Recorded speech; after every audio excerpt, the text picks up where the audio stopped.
This is the 8-9 Combo. This is the 8-9 Combo. I'm Brett McKay. This is Harry Jones. And, mate, this is a double milestone episode. This is our 50th midweek guest episode and our 100th overall for the 8-9 Combo. Yeah, Already. man. How's it? Those things are kind of bad luck, aren't they? Don't announce the 50 or the 100 appearance at a club. We have to stay away from those milestones. Okay, I'll take that out in post then. Well, just remember that we push record and make sure everything goes right. Yeah. No, we're all good. We're all good. You're back from Ireland. Yeah, just landed, not just a couple hours ago. It was a wonderful time. And one thing is for sure, I mean, GAA is still the number one sport in Ireland, but rugby has made a significant leap forward, and people talking about it, people in the coffee bars, all ages, a lot of promos and billboards and even the radio talk shows that had nothing to do with rugby would have rugby on because they would talk about it from a cultural sense, you know. And so it's captured the imagination, probably just because this particular cast of characters, you know, is so This good generation. and you know, likable. So yeah, that's cool. That's cool. We've got another great rugby chat with Sean Maloney, Stand Sport commentator, coming up very shortly. But we start like we always do with cheers and jeers, and there's a twist in this year in that we're going to leave it up to the jeerer as to whether it's cheers or double cheers. So you need to lead off if you are in such a state to do so. okay. I cheer the city of Limerick, and I've actually written a Limerick because of where the story takes place. And here is my Limerick. Okay. There was a hot sandwich with onions, so good it cured my cold bunions. I sucked down red beer, gave the barmaid a leer, but shared the sandwich with nunions. That's it. That's very good. That's very good. I want to cheer the city of Limerick because it's called Treaty City. Actually, it's where a great treaty was signed, and it's a place that's made for war. So it fits really well with rugby vibe. This is the motto. It's Urbs Antiqua Fuit Studusc Asperama Belli. We will die before we acknowledge Leinster as our lords. No, it wasn't about that. It's some sort of Latin statement that talks about how from the great war comes great peace. And I will say this as well: the ratio of dog to baby to granny in the pubs there, almost perfect. I've never seen a place. Yeah, I've never seen a place where you walk into a place. Also, I'll also say right before you go into the stadium at Munster, Thomond Park, there's a guy with a horse grazing. You said this. Just steps away from the stadium, and then there's a mattress in the middle of the field, and there's boys just running and jumping on the mattress. And I thought maybe I had some bad mushrooms or something, but no, that's the setting outside. It's not Allianz for the Waratahs, all fancy. This is just a mattress and a pony and a guy. Because of course there is. Of course. Yeah. No, but we'll talk about my sandwich more in a minute because we're going to have sandwich talk with Sean Maloney. We will come back to your sandwich because it's a little bit visual this time. We're going double cheers for the first time, and I've got a double cheers. In fact, I give you first up tight heads for the win, mate. Sefo Kautai played for the Brumbies for about at least 4 seasons, and he took until round 12 last year before he scored his first ever Super Rugby Pacific try. He switched to the Highlanders this year, and he scored his first try for the Highlanders inside 20 minutes on Friday night. And then, after Taniela Tupou ignored a gap he could drive a fleet of buses through before handing off to Rob Leota, Sifo Amone scores the double to get the Tars home. Then Reece Van Neck scored his second ever Super Rugby try to get the Brumbies going in the second half as well. So, tight heads, well played. My second cheer for you is Glenn Jackson is immortalised in trivia forever now. He is the first man to play, to referee, and now to coach at Super Rugby level. But surely that's the first anywhere in the rugby world in the professional game. Surely no one has done all three in a competition anywhere. It would seem very unlikely. I mean, probably the top 14, I would think. That's where I would go. Maybe. Yeah. Maybe our French listeners can and viewers can get in touch with us on the socials or on YouTube, and you can tell us who we've missed out on. Some of those clubs, they'll have like a aging fly off. He's about 42 years old. He's also a coach, and then I think sometimes they just decide to take over the refereeing in the game. That makes perfect sense. A quick message before we get into this week's episode. If you are listening on the 8-9 Combo via Spotify or Apple Pods or any of the podcast platforms, just go and quickly hit subscribe right now. And if you're watching, or follow or whatever it might be. And if you're watching on YouTube, just hit the red subscribe button just down there in the bottom corner, just like J Black 991 and Frodanity have in the last week or so. You won't miss an episode, and the numbers climbing just keeps us having great rugby chats each week. One of our favourite guests graces the 8-9 Combo once again for the first time in 2025. He might be the happiest rugby person we know, the voice of the Sevens World Series, Stan Sport and the Nine Network in Australia, and the closing credits of the 8-9 Combo Rugby Podcast.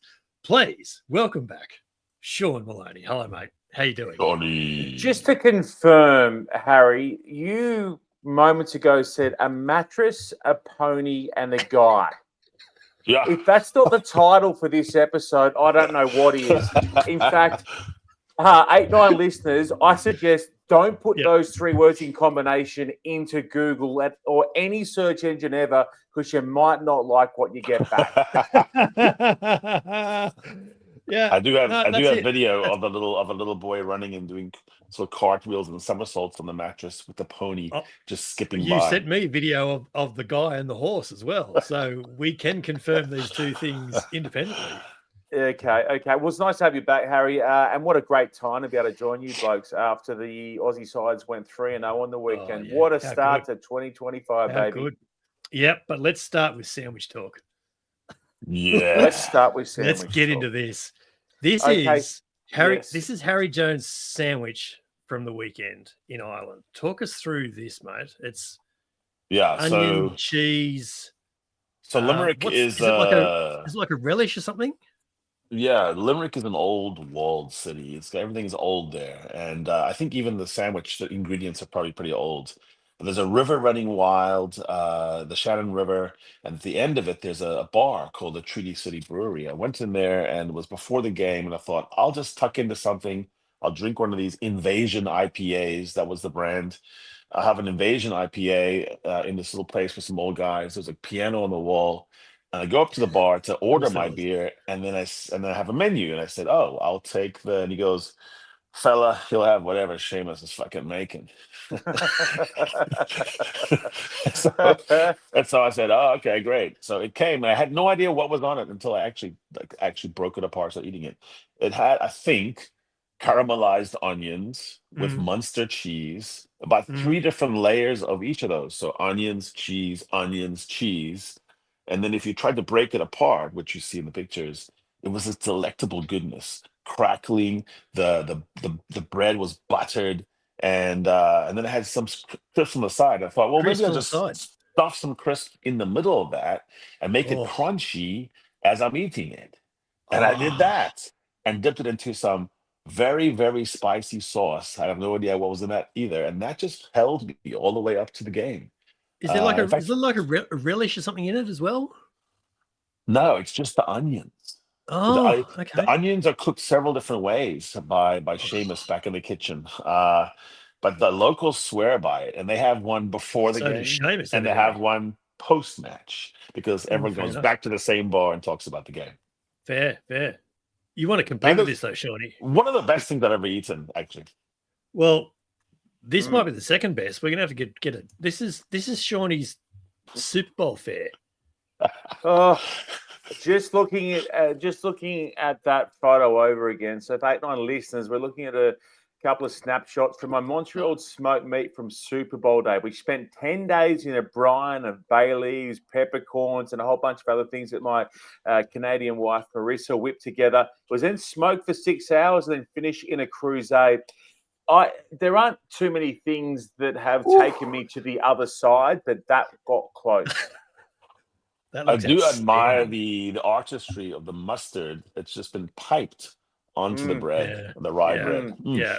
Nice. Yeah, that was a winner. The boys loved it. The boys loved it on Super Bowl day, but that's not an everyday thing. You can't go whipping out Montreal smoked brisket every weekend. But I'll take the onions and cheese. That looked legit. Too. I appreciate the craftsmanship of the slicing, Sean. Not easy too. No, that's good. No. That's a whole lot of meat. Your craft, Tony, did you wake up in the middle of the night with some meat sweats on that? That was a lot of meat. Yeah, well, there was a lot of hangry men who were keen first up to sink their teeth into it. So I won sweeps. I won the Super Bowl sweeps, and I won the day with the smoked meat too, fellas. You got me. You got me keen to get back into it. Oh, I'm so hungry. Hungry right now. The smoked meat, mattress, fork, pony, boy. This is getting really out of control. The search terms. It's just like it's the best. It's the best setup for a bad punchline ever. So I don't know what the punchline is yet.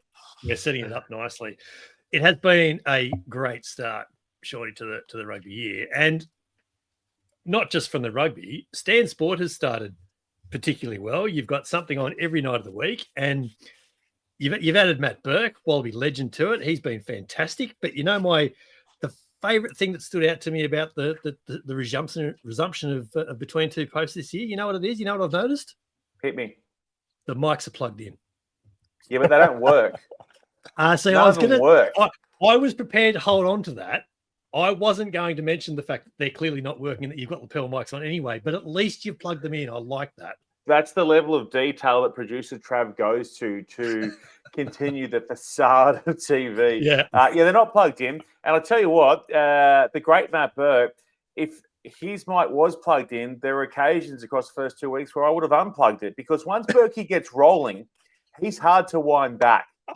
When Berkey goes, and I've been warned about this, actually Morgs had warned me, and obviously this is said with a lot of love. We are so lucky to have him in there, and he's just taken to it so well. He's such a good bloke, and obviously was one of our favourite Wallabies players of all time. So Morgs had said, he'll go. You got to keep you got to keep him on a tight leash. I said, no, he won't. Episode 1, and he was off. Mate, it's been great having him in there. And then I think Atco and the boys have the Inside Line show starts Wednesday nights. Yep. So that's the boys along with Ian Payton, Tommy Decent will dip back into. So yeah, it's all happening. We're enjoying ourselves. Something every week.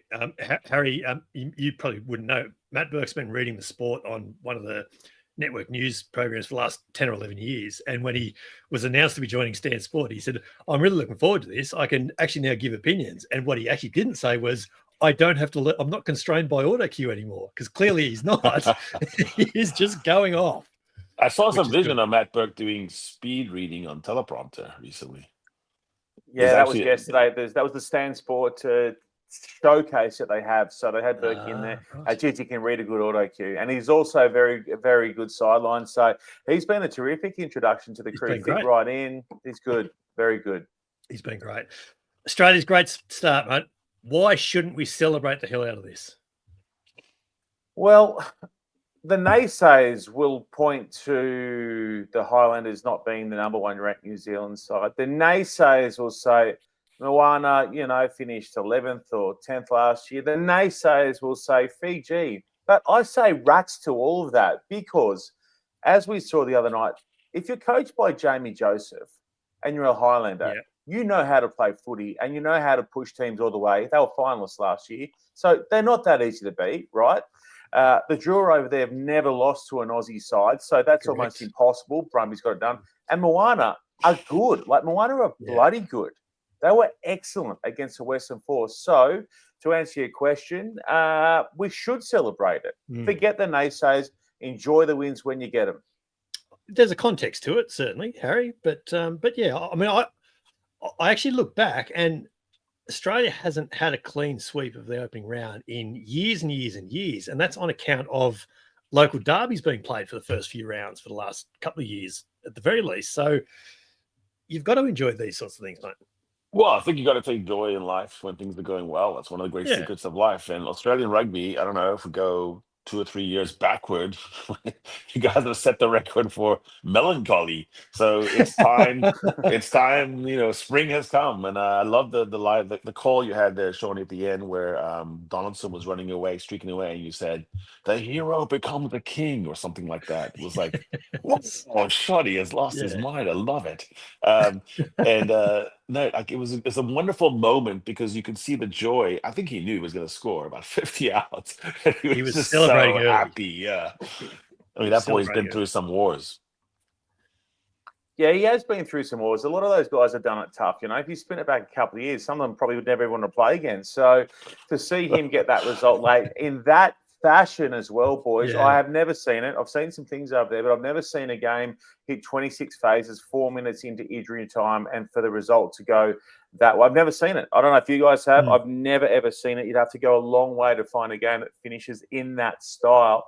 And as I said, and as you rightly say, H.A., let him have it. Let him enjoy it. Let him go nuts for it because it was really cool to see.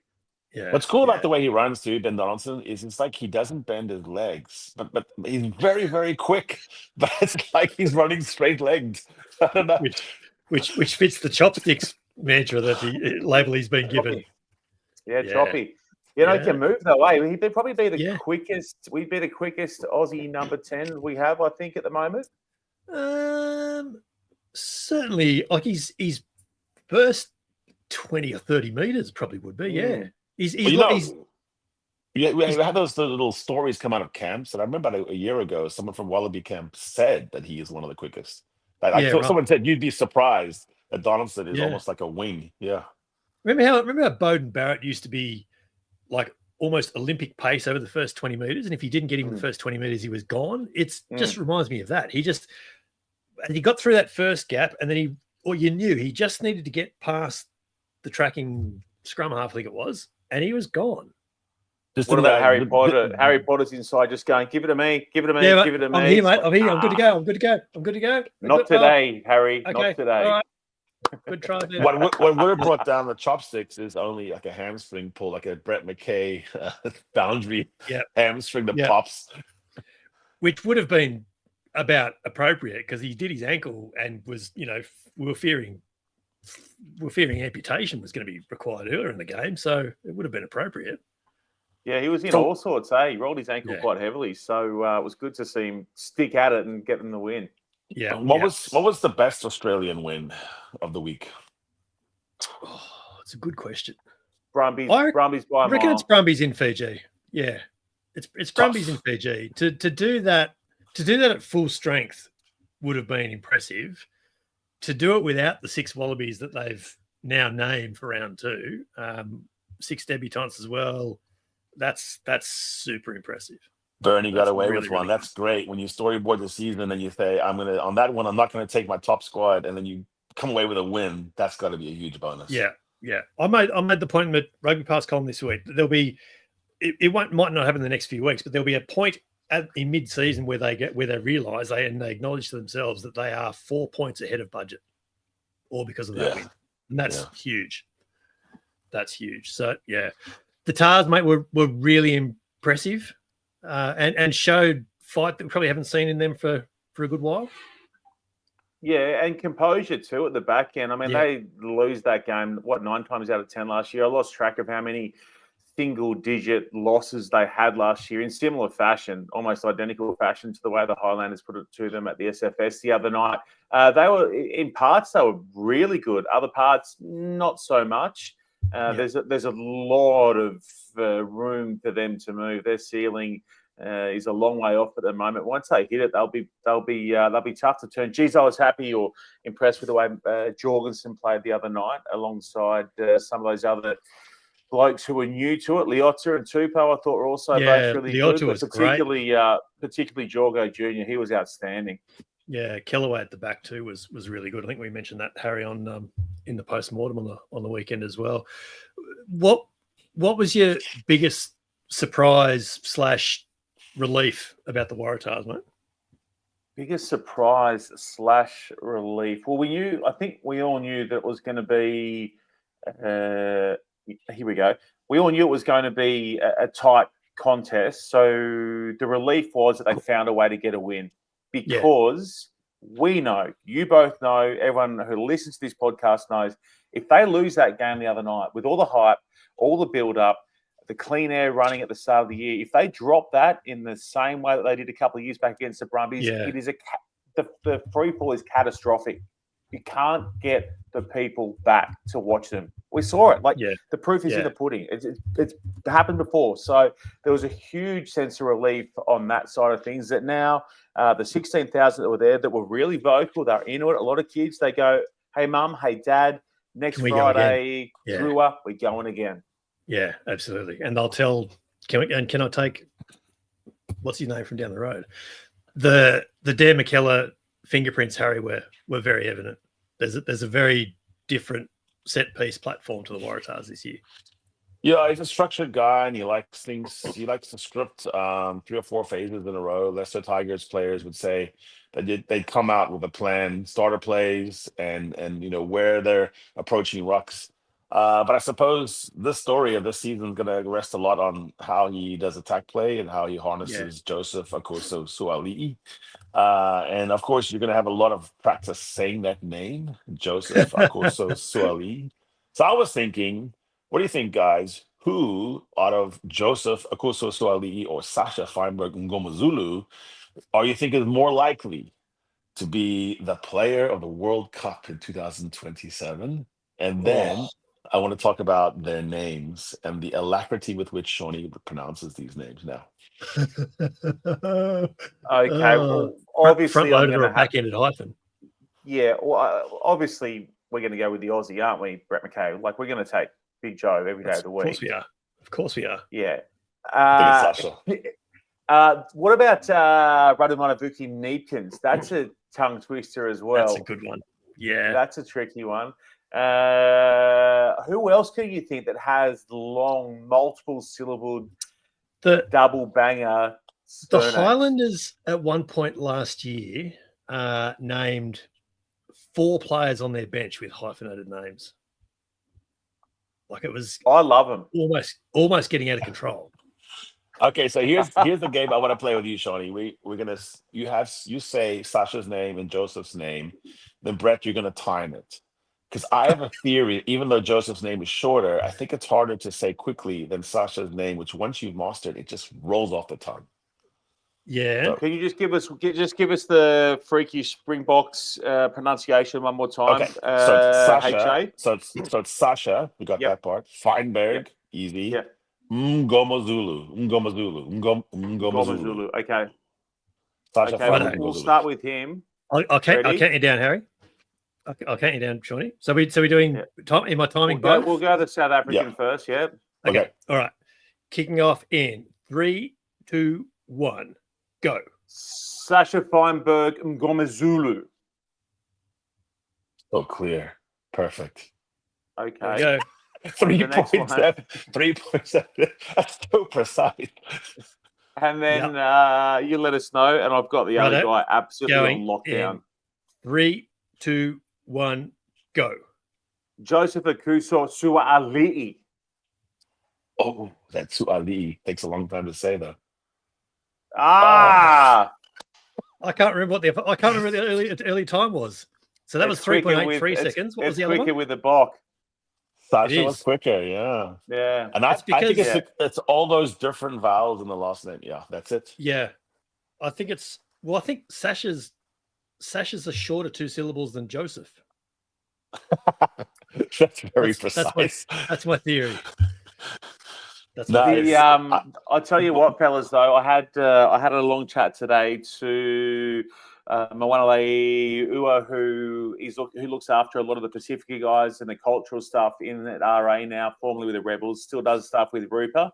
Just wanted to refine some of my pronunciations of some of the Moana Pacifica boys. There were some tricky ones last weekend, and we have the sound bites and we have the sound clips, have them phonetically put out for us as well. And I studied and I did them over and over and over and over again. But there was just a couple of names that I struggled with. But I've had Moana on the case. She's refined a few things. So hopefully for that game against the Reds, all is tickety-boo. Who gave you the most grief? Just call them all Matt Damon. That's what Tony Johnson does. Well, what does Nisbo do? Everyone's just Makazoli Mapimpi, isn't it? Exactly. But so grief in terms of the grief, Brett, it was more just Moana. So if I can keep Moana happy, then she's happy, then I'm happy. But there was a couple that she wanted some refinement on. So I said, okay, let's do it. So I'm ready to go, and we'll be calling them a lot this weekend as well as the rest of the season because Kyron Tamoifalau is legit one of the best and most exciting players in the competition. But before we jump beyond the boy wonder Joseph, how did you guys think he went? And do you think you like him at the back from fullback, or do you like him? Did you like him more in the midfield on the autumn series? My gut feel is I prefer him at 13. Yeah, I can. I do too. I think there'll be a little bit more experimentation from the Tars, and I think that they probably over-egged the whole, midfield bomb for him to attack from fullback. I think they could actually do the same thing with him there already. And they could probably actually get a bit more distance on their kick and let him chase it a bit further from 13 than at the back. So I think the tactic could still work, but it's probably better placed down the field when he's at 13. And I just think Andrew Kellaway's a much better organizer at the back anyway. So I think that's just a natural fit. Yeah, I just like seeing him. I guess more confrontational as well. So the more times, and obviously he touched it more at 15, but there's not as many players around. But him just charging at 13 with the ball, and then you've both seen the damage you can do without it. He can lay blokes out. So yeah, I don't know. I just wanted to see him closer to his fly half on the Friday night. Yeah. That kind of makes sense when you get like a Blair Kinghorn type fullback. Kind of long guy, and then you have maybe kind of the Rico Ioane look at 13, kind of a tall fella. Yeah, it's kind of like you're trying to put him into that, but I think the main thing that's different about Joseph is he's so much more physical than most of the other backs that we've seen. He's preposterously big. He's big, and he's big in the tackle as well. So I don't know if he might be wasted at 15 because there's so much easy meters there. And where the kicking is the premium, but I don't know. Obviously, Max Jorgensen probably was the guy who stole his thunder. I would thought Max had the best game of the Tars back line, and I'm looking for Jake and Tane to click because when that thing clicks, I think the Waratahs are going to look like trouble. Yeah, and we've talked about midfield connection as well, and they didn't quite have that. And so again, I think if Suali'i is playing at 13, you will want that connection because you just want to get the ball in his hands. So I think that's a natural move for them to make, and it could even happen, next week for the Drua, Sean. Even. Yeah, the other thing as well I think is worth noting is that we're going okay at 15 at a Wallabies level with Tom Wright playing the way he is. So absolutely, we'll not be using these games to maybe refine Joseph's work at 13. So when the Lions come, he can step straight in there. I don't know. I'm just thinking out loud. Well, and last year, midway through the season, it felt like it was going to be a toss-up between Kellaway and Wright. By the time we actually got the international season, Wright was clearly the one at fullback. But they work so well as a 14-15 at the back that you would just want to keep that. So, yeah, I completely agree with you. The teams have come down for round 2 this week. Obviously the Tars got the bye. Queensland are in action Friday night, aren't they? That is a good-looking team, Seanny. What are they named? 20-odd Wallabies or something? Can you rattle me through them because I haven't got my hands on it as yet. I've been doing some other stuff on the work front, which I'll run you through at the conclusion. So, who are the key ins there for us, boss? Well, the key ins is basically all of them in that they didn't play last week. But Josh Cannon will make his debut at lock. Ryan Smith is next to him. Lukan Salakai-Loto is out this week. Uru McWright Wilson back row. Delguna on the left wing, Paisami Fluke, Tim Ryan on the right, Jock Campbell at the back. Angus Blythe on the bench, McLaughlin Phillips on the bench, Lockie Anderson on the bench as well. So it's a pretty decent looking Queensland team. The part you didn't mention was the front row, and is that where they have potential weakness? Matt Gibbon is out. He's unavailable through injury. So yes, it's Seth Ungasi, Richie Asiata, and Massimo De Lutis makes his debut for the Reds. Yeah, I should have mentioned that actually. He's the young, impressive tight head who went on the Australia A tour last year, didn't he, Sean? They've been raps on this by Harry for a long time. A lot of your listeners would know the name well out of Brisbane. He'd be one of the most talked about up and coming props I think we've got in the country, wouldn't he? Like there has been a boom around him for a long time. Probably going back to Angus Bell in terms of most talked up props. Yeah. He was promoted straight from under 20s into the Australia A touring squad, and then played one of the two games in the end. So and not undeserved. So that looks pretty fair. Everyone's been anointing the Reds as the certain front runners and eventual champions in the Australian side of things. Who are they playing this week? Moana. Okay. Yeah. Good side by side. Yeah. The Brumbies have got their Wallabies contingent back. So Slipper Alatoa up front, Frost in the second row. Charlie Cale's back from injury. He hasn't played since about the July tests. Ikitau right out wide as well. But Loloseo out. He's going through return to play protocols. So I'm not sure, and I'm not sure whether it was late in the game or whether it's happened since. I'm not sure when they've come up, but I'll tell you what, they all copped a real tap last weekend. They all got belted at certain points of that game, as is standard when they jump on a plane over to Suva. So it'll be interesting to see how they bounce back. But I think with that cattle coming back in with fresh legs at home, they're going to be pretty tough to turn.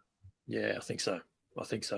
And the force, Peach starts, Princep starts, Sam Carter on the bench, Painter and Moser on the bench as well. So even they look stronger this week, which is great. That's what you want to see.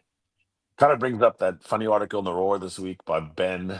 How do you say his last name? Pobji, where he basically said every single Australian team is the real deal, and therefore they're going all the way. At some point, one of these guys is going to hurt the other team, and we'll see. But for right now, it's all smooth sailing. Tell us, Seanny, what your typical work week looks like now. How much prep's going into each game? What's your week look like? Yeah, so you Monday. So obviously Fridays and Saturdays are taken care of with travel, and then games on each of those nights. Then you're either traveling home on the Sunday or recovering. Monday we've got between two posts. So Tuesday is generally a day off, but then today I've been obviously working back in it, doing some other bits and pieces. I've actually been I have been working with Alicia Lucas. She's coming on board doing a lot more commentary this year. So she's terrific as an expert, but I'm trying to broaden her skill set to maybe looking at doing some play-by-play stuff as well. So cool. That's kept me busy in and around stuff. Bang out an article as well now. I've got weekly articles that we're running with as well. So as you guys know, the time fills up pretty quickly, and then all of a sudden they're just about to kick off again. So the weeks run real fast now through till I haven't checked the schedule, but you don't see sort of family or friends for 18, 19 weeks. Then you get one or two off, and then you're into it for the test season. So it's laters to the gang. I'll see you in October. But which day do you pound the meat, slice the meat, braise the meat for your sandwich? There's always time for smoking meat, pounding meat, and slow cooking meat. You should know that, Harry. We're talking actual pounding of meat here. We're not talking euphemism. This is is meat pounding 101. Okay, good. Yeah, we're not talking about mattresses and ponies and Munster. No, no chance. Oh, very good, very good. So, what's your big day of prep then? So, Wednesday, Thursday? Generally, Thursdays are the biggest day. Thursday, Yeah. because you're close. You've got the teams in your hands then that have dropped on the Wednesday. So, yeah, Thursdays are the big day. Yeah, right. Yeah, right. So this weekend, Friday up to Brisbane. You down in Canberra as well for the Brumbies games? Yeah, we'll do the two. So what they do, or what we do rather now, is we'll travel to each and every one of the venues. We'll have people on the ground over in Perth. Last weekend, the comms stayed back and worked out of the hub down in Redfern. So that's how that played out, just with the comms team. And then I think for the Canberra games, our production staff stay in the hub down in Redfern again, and we'll all be on the ground down there. Yeah, right.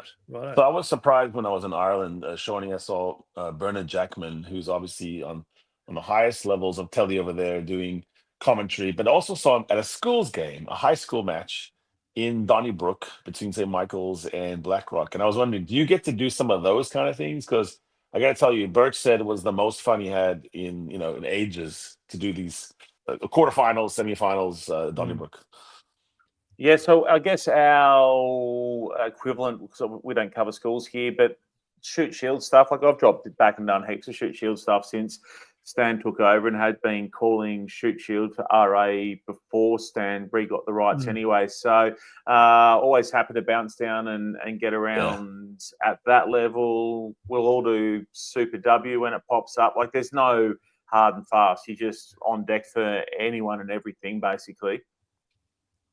How do you handle the double game weekends? They're tough.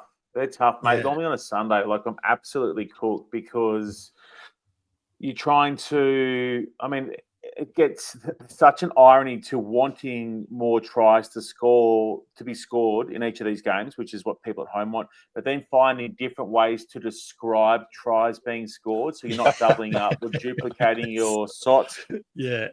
Not just week to week, but game on game, between a Friday and a Saturday night. So mentally, you are blasting yourself trying to make sure you stay fresh in that space. So that can be quite exhausting. And then the travel element as well kind of knocks you around a bit. In the old days, you'd be on the road and you'd be out till all hours getting your hands on every last available schooner in whatever city you're in. But those days are sort of have been dialed back somewhat, I would say. So now it's just on to the next one.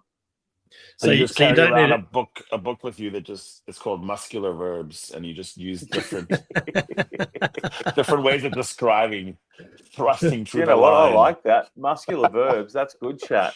No, good. It's good. So going 10 tries into 12 tries like you did last week, that's not what you want again this weekend. No, I do though. That's the irony of it. Like, you do want it. It's just trying to find a different way to do it. Like, and I guess that's where I've been put at a benefit through doing the sevens for as long as I've done it, because you're getting, how many tries would you be calling across the weekend in sevens? My God. So let's average 8 tries a game. You're doing sort of 15 games at a minimum. So 90 tries a weekend, trying to make each of them sound refreshing and up and about, and with a different turn of phrase. That's sort of, I guess, what had helped me get to that point now. But if they do double up at the back end of the season, please don't shoot. Mate, in one game of at least 6 tries, you will use all your verbs will have to do with braising, slicing, or preparing meat. I will pay you $50. I will pay you $50. Yeah. We did a game. You need smoke. We did a game. Not using meat chat, Harry, but I was doing a sevens game. This is years ago with Rob Vickerman, who's a former England Sevens captain, and it was a day 3 game, morning match. Neither of the two sides were in any contention, and it was in every way, shape, and form a time filler. They didn't want to be there. There was no one in the stands. And Vix, who's a big Will Ferrell fan, said, "Let's see how many quotes we can get away, but we have to use Will Ferrell quotes seamlessly in the call." And mate, that was so much fun. That was so much fun. Hey-oh, guys, it's me, Papa Burgundy. If you're not first, you're last. I think there was even a I believe it's pronounced yarging. It's a soft J. It's just running for an extended period of time.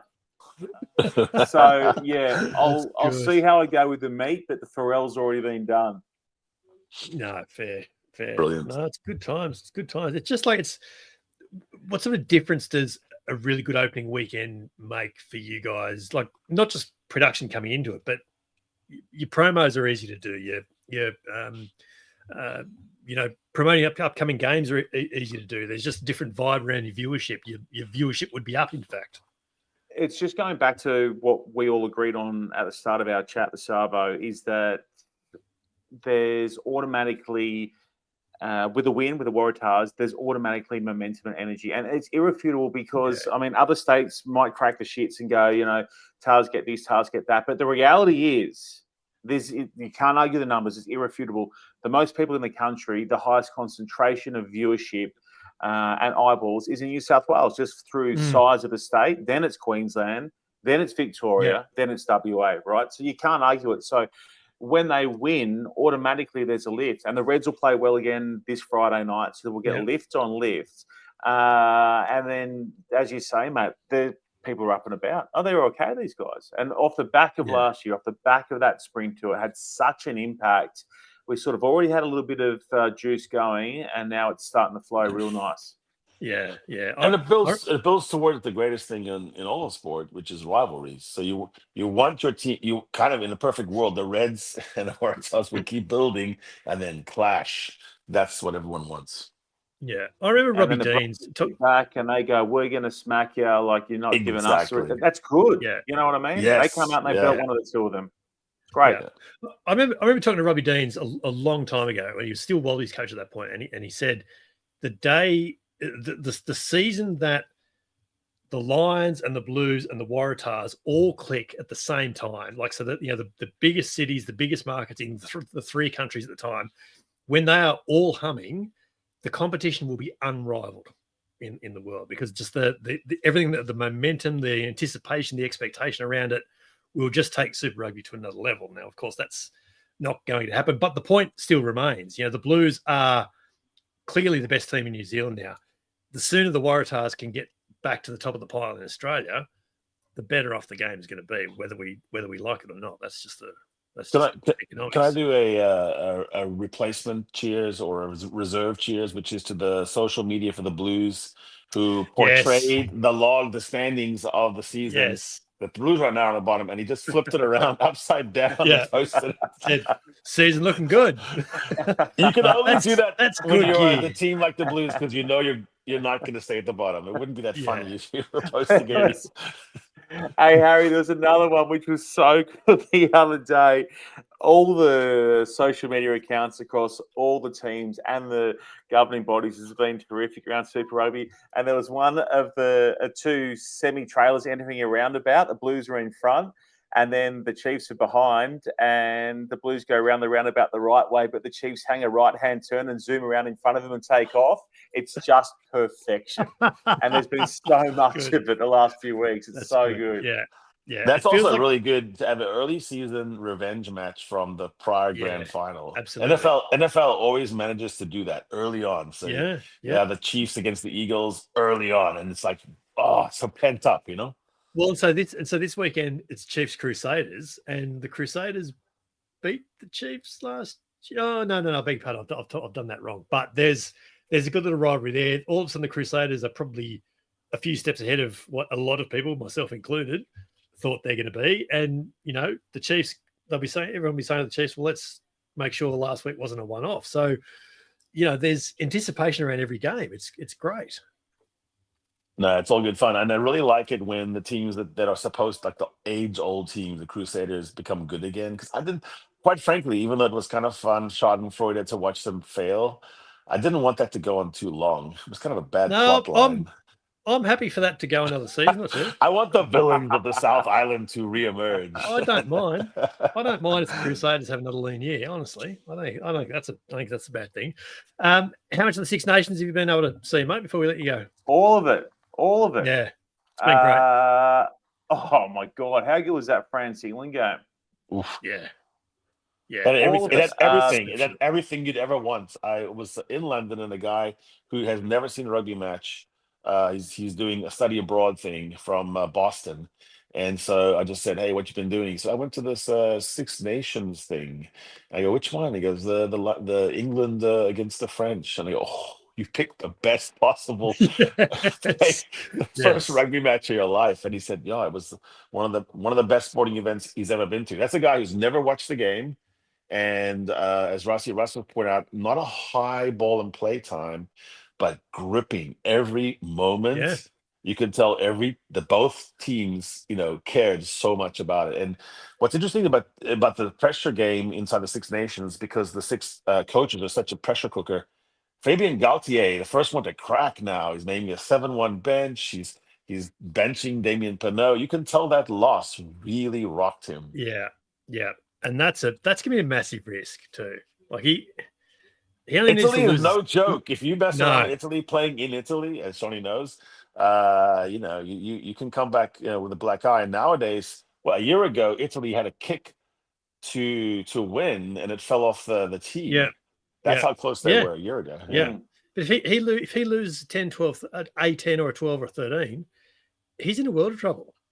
It's funny because going into the tournament, Galtier seemed impregnable. He was like the guy. Yeah. And now he faces heat.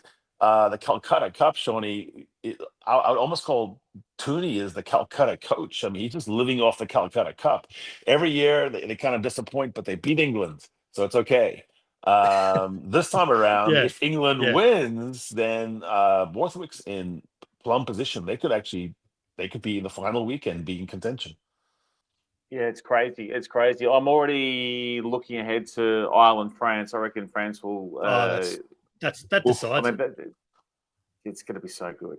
It's going to be so good. And I love waking up first thing Sunday morning, hiding from your phone so you don't get the result when you're not supposed to, and just hitting play on Stan and just going, yes, this is amazing. Yeah, good. So with all this Checker and Wallaby coach talk, it's interesting to go back to Wales. So Wales had Wayne Pivac, and he was supposed to take the team through this year, and Stephen Jones, who was by his side, was going to take over for this Six Nations. But then they lost to Georgia. And back in those days, it seemed like if Wales lost to Georgia, it was, oh, that's it, you got to go. Whereas now they'd say, no, that's fine. You could stay. Turns out Georgia's actually a good team now. Funny what happens when you rank below them. Yeah. It's just a cautionary tale of how these coaching games can go, because you go back, Wayne wasn't doing too bad a job, actually. Yeah. So, we'll sack coach theory this weekend, isn't it? Is there going to be bounce back from Wales? So all I've heard about the guy who's taken over as interim is that he's funny, that he's approachable, he's a great attack coach. Probably all they need to do right now is just get young players in there and just say, let's have some fun. Let's play barbarians ball. Maybe go out on the got nothing piss. to lose. Yeah, just get drunk and go and show up. Because if you go in there and you're grim like it was under Gatlin, like they weren't having no fun. They were just didn't look like they had any interest in the games. Is he the Scarlets coach? Well? He's Cardiff, and a lot of those players that are coming in are Cardiff based. Yeah. Even the ones that go to Glasgow. So they all played. Yeah, they played in the same. Yeah, right. They can play with freedom. Like this, they are literally playing with house money, which is one of your favorite lines, Sean. They've got nothing to lose this weekend. There is no expectation around them. They can go and play the funniest game they can possibly conceive. I don't know that it's house money. I think they've lost all their money and they're now just doubling down. So basically they're playing with their degenerate reserves, because the house money's long gone, baby. Yeah. That went in the World Cup quarterfinal. That's gone. It's the emergency debit card right at the very depths of the wallet that you just saved $100 on it. They're sleeping on a fucking mattress on a field by a pony outside Thomond Park, eating cheese sandwiches that were left over. Fair. More than fair. Mate, it's been great to catch up with you again. It always is. There's almost so much to go through. It's always a lot of fun doing it. Best of luck. Best wishes calling this weekend, and I will see you out at the Grand Old Girl, Canberra Stadium. Oh, you're going to be there out at GIO? Yeah, down at sideline level again. Yes, looking forward. And what sandwich are you going to eat, Brett? I'm just going straight for the Villies pies, mate. All right, fair enough. Why break a winning combination? It's just what you do. You don't mess with perfection, do you? No, you definitely don't. Definitely don't. Thanks, mate. Been great to talk to you, boys. See you soon. Cheers. This is the 8-9 Combo with Brett McKay and Harry Jones, and mate, how good, always good fun having Sean Maloney back on the pod. Nobody has more fun in rugby than Seanny. I remember the first time I ever knew of his existence. He was doing this thing in studio where he'd bring the top 10 Falcons, or he'd do the top 5 interception runbacks by a prop or something. And he was presented kind of as this card, kind of a goofball guy, a lovable larrikin guy. Yeah. And then he's transformed into the voice of Australian Super Rugby. And what I always like about him is he's literally always having fun. Like, you can tell this is not an act. He's into it. And I actually start thinking all the really great commentators, that's what they are. They all actually love the game. Like, Tony Johnson, our friend Tony Johnson, he loves the game. He's into it at all times. Absolutely. Yeah, absolutely. And it's just a joy to run into him out at a stadium somewhere. There's always, what do you think? What do you reckon? Like, he's open to hearing what other people want to think. He's just always wanting to absorb, and it's just great fun to catch up with him. There's nothing worse than a commentator who doesn't seem to be into it. It's like a professor on a late Monday afternoon, and they sigh in the middle of their lecture.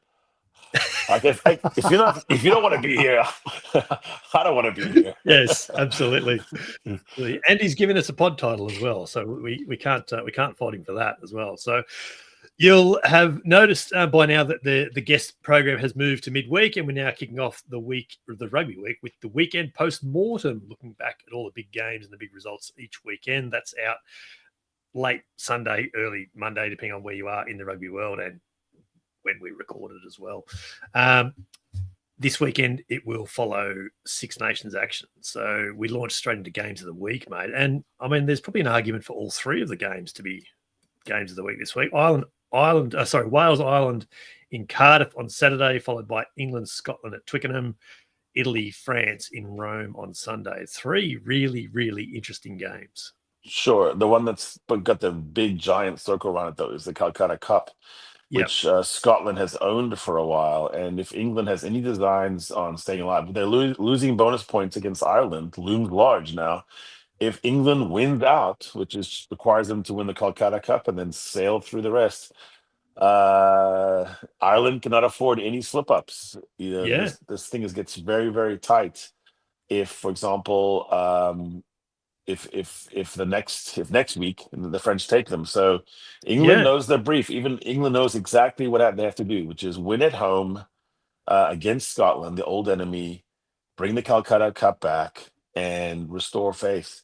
For Scotland, Gregor Townsend, like I said, if he loses this, it looks very much like he's going down instead of even holding ground. He's not going up for sure. So Scotland, I think, also has lots of pressure. And I've always found the Calcutta Cup to be an exceptionally watchable game. It tends to be one of the great games of rugby. Yeah, no, absolutely. And it'll be interesting in the context of the game. The importance of the game will already be set by kickoff. They'll know whether Ireland has beaten Wales or not. So England will go, oh, Jesus, now we actually have to win. We definitely have to win. Scotland will be thinking, we could really ruin their year here. So there's nothing that more appeals to the Scottish brain and heart than to just, if we're not going to do anything, let's just spoil the English year. Yeah, absolutely. Absolutely. England's named their team, actually. They just made one change. George Martin drops to the bench. She's a less of a line-out practitioner than Chesham. Yep. So now you have Itoje and Chesham, but the rest is the same. So that means Borthwick has kept faith with the Ben, Tom, and the Smith. A lot of Ollies and Bens and Toms in that team, and that's a sign of a coach that's finding his 23, finding his team. So, yeah, that's fair. Ireland are without a couple. Caelan Doris is out. Caelan Doris is out. Tug Furlong's out. Ronan Kelleher's out. Yeah. I mean, they shouldn't have too much trouble. I think, Wales' job will be to keep it within 36 or 37 points. If it's under 50, they'll probably think that was good. That's a result. Yeah. Oh, yeah, fair.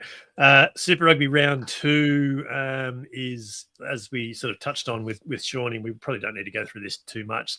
5 really interesting games, starting with the Chiefs Crusaders on Friday, Queensland Moana Pacifica up in Brisbane as well. That's Queensland's first game of the weekend.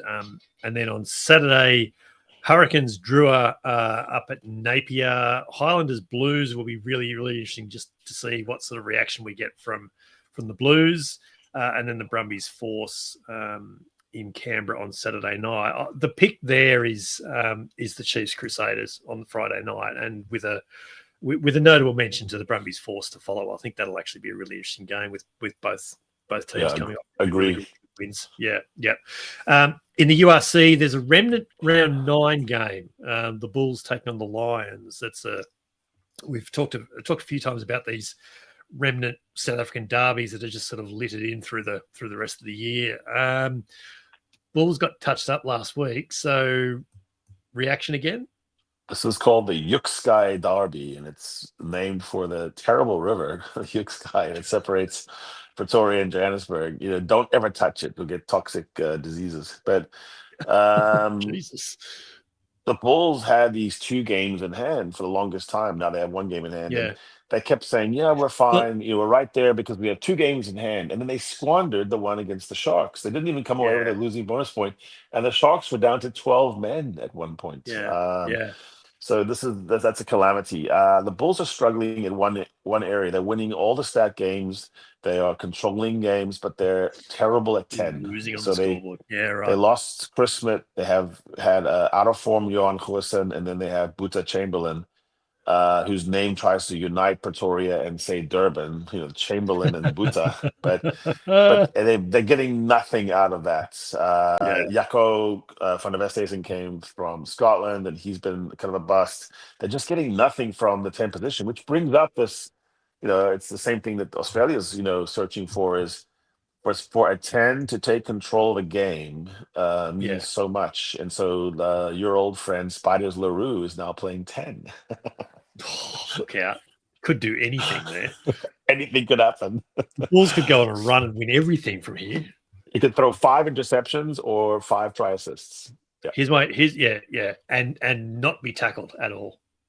Nah, that's his goal. Just Don't touch be me. tackled. Yeah. Just won't be. It's round 16, round 17 of the top 14.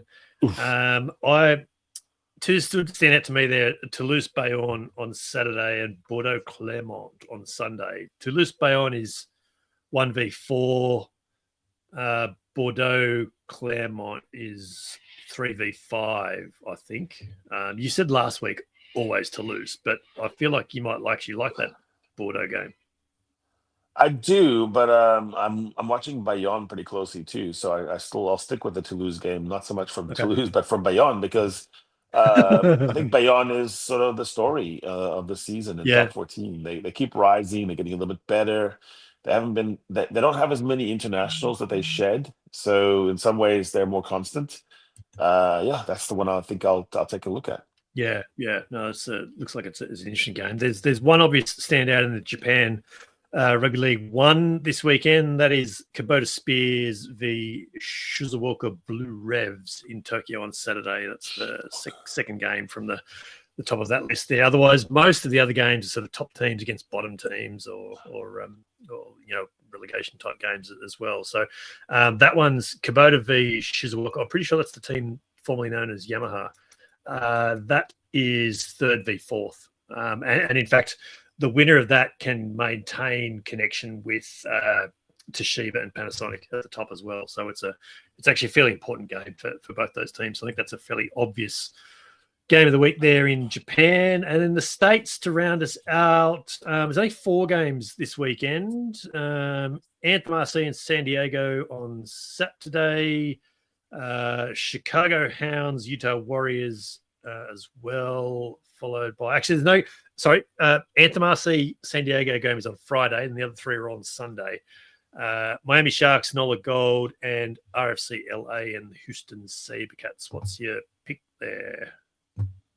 Oh, I think this early part of the season, I'm watching the Hounds closely. Not only because they're the second best player in the whole world, according to the latest video game, because they're playing some pretty good rugby. I will obviously be watching the Houston Sabercats very closely as well. But really, the game of the week a week ago turned out to be a real cracker, which was the all Aussie. It was an Aussie derby on the West Coast between Seattle and San Diego. Yes, and there's been some fantastic social media coming out of San Diego. They've really upped the game. So I watch some of those things. When teams, absolutely. When teams up their social media game, I'm absolutely here for that. The Harry Index. There's been movement. The Blues have finally dropped, and it only took them actually playing a game. Who knew? They didn't drop far though, because you got to say that we saw more from the Chiefs than we did disappointing stuff from the Blues. The Blues played pretty well, and it was the early season, so there's a sign that the other Kiwi teams are pulling their socks up, and it's not going to be a coronation of the Blues and just going to run away with it. No, they're going to be properly tested, but I'm sure the Blues are still a powerful team. Fair. My weekly question of consternation for you is, why have you promoted the Crusaders so heavily and not the Brumbies after winning in Fiji? Crusaders didn't play finals last year. So the Harry Index always imagines a future event. It talks about ceilings and it algorithms all that into, if it all came down to it, in the final cataclysmic events and everyone was healthy and there was a proper ceiling, I just worry that the Brumbies are a workman-like team that can get it done, but at the very final hurdle, they still don't have it. That's what the Harry Index believes. No, I'm calling bullshit on that. I put it to you. The Harry Index makes things up on the spot. That, though, is another... infallible. No, it is very, very fallible. That, though, is another great episode of the 8-9 Combo. Behind us then, our sincere thanks to Sean Maloney for joining us, and it was a great chat. Don't forget to find and follow the 8-9 Combo on Twitter and on YouTube and on Blue Sky as well to keep up with all of our movements, and let us know what you think as well, more than anything. Leave us a rating or a review wherever you can, and share us as far and as wide as you can as well, please, if you don't mind. Harry and I remain on the socials in our usual places as well, at Harry Baldy Jones and at BMC Sport, as you see here at the bottom. This is the 8-9 Combo, the short side set piece combination you didn't realise you needed in a rugby podcast. Sean Maloney is back and ready to go in the closer. I'm Brett McKay. He's Harry Jones, and we will be back in your ears at the weekend post-mortem. Here goes Jones with another bruising run. He links up with McKay, who pops back to Jones. They can't. They won't. They will. What a try. The Dream Team Combo go in again.